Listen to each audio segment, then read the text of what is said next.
Même si nous sommes stupides ou illettrés, en venant à Christ, nous devenons puissants.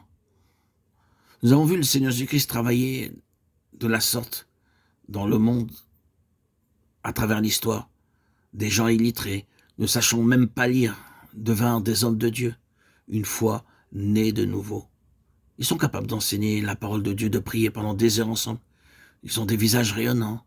Ils se réjouissent dans chaque situation. Ils remercient le Seigneur pour toutes choses. Et ils savent comment l'adorer. Ainsi le Seigneur vainc le diable par des vases que les hommes jugent indignes. Lorsque les hommes deviennent ses partenaires, ses co-ouvriers, ils peuvent vaincre le diable.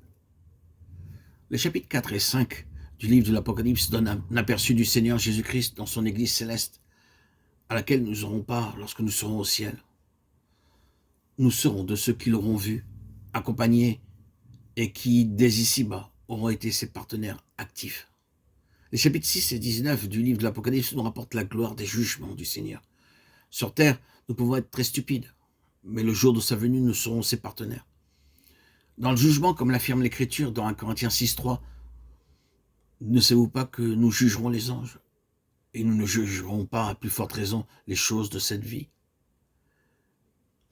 La première partie du chapitre 20 nous mentionne la description de la gloire du millénium sur la terre. Lorsqu'il reviendra sur la terre pour régner après avoir jugé ses ennemis, nous deviendrons de vrais rois et des sacrificateurs sur la terre. Dans la dernière partie de ce chapitre, nous avons la gloire du jugement du grand trône blanc après le millénium, lorsqu'il jettera la mort et l'enfer dans les temps de feu. Les chapitres 21 et 22 nous parlent de la gloire de la nouvelle création de Dieu. Lorsque nous verrons la véritable gloire de Dieu, comme lui-même le déclare au chapitre 21, verset 5, « Voici, je fais toutes choses nouvelles », de même qu'au verset 23, « La ville n'a besoin ni de soleil, ni de la lune pour l'éclairer, car la gloire de Dieu l'éclaire, et l'agneau est son flambeau. » Si vous divisez ainsi ce livre de l'Apocalypse en 7 parties, vous simplifierez son étude. Prenez le premier chapitre, puis le second, puis le troisième, ensuite le quatrième, le cinquième, puis le chapitre 6 au chapitre 19, du chapitre 20, première partie et deuxième partie, et pour finir, le chapitre 21. Ainsi, parcourant ce livre pas à pas, vous trouverez une grande aide dans son étude. J'aimerais que nous occupions maintenant d'un petit fragment du chapitre 4, verset 1. Après cela, je regardais, voici une porte était ouverte dans le ciel. La première voix que j'avais entendue comme le son d'une trompette et qui me parlait dit, « Monte ici et je te ferai voir ce qui doit arriver dans la suite. » Le Seigneur donna un aperçu du ciel à l'apôtre en disant, « Monte ici. » Ce n'est pas une scène terrestre. En fait, le Seigneur disait à Jean, « Maintenant, Jean ne regarde pas aux choses terrestres. » À ce moment précis, Jean était très encouragé. Nous lisons dans la parole de Dieu qu'il survint une grande persécution contre les croyants, et beaucoup, comme Démas, avaient abandonné le Seigneur et étaient retournés en arrière.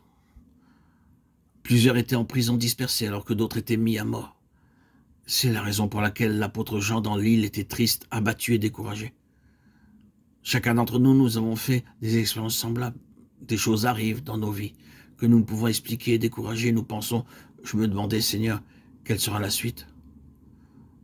Lorsque nous voyons l'activité du diable, nous oublions la claire déclaration de la parole de Dieu disant, comme pour nous avertir que le diable peut venir comme un lion rugissant. Il viendra à nous comme un loup ravisseur. Quel avertissement! Il peut aussi se présenter comme un ange. Cela nous avertit encore. Pour finir, il peut venir comme un fleuve. Il se présente toujours comme un lion rugissant, ou bien comme un loup, ou encore comme un ange, ou bien comme un fleuve. Nous devons prendre garde, mais ne pas nous inquiéter pour autant. Aussi longtemps que nous savons que le Seigneur est à l'œuvre, nous sommes en sécurité.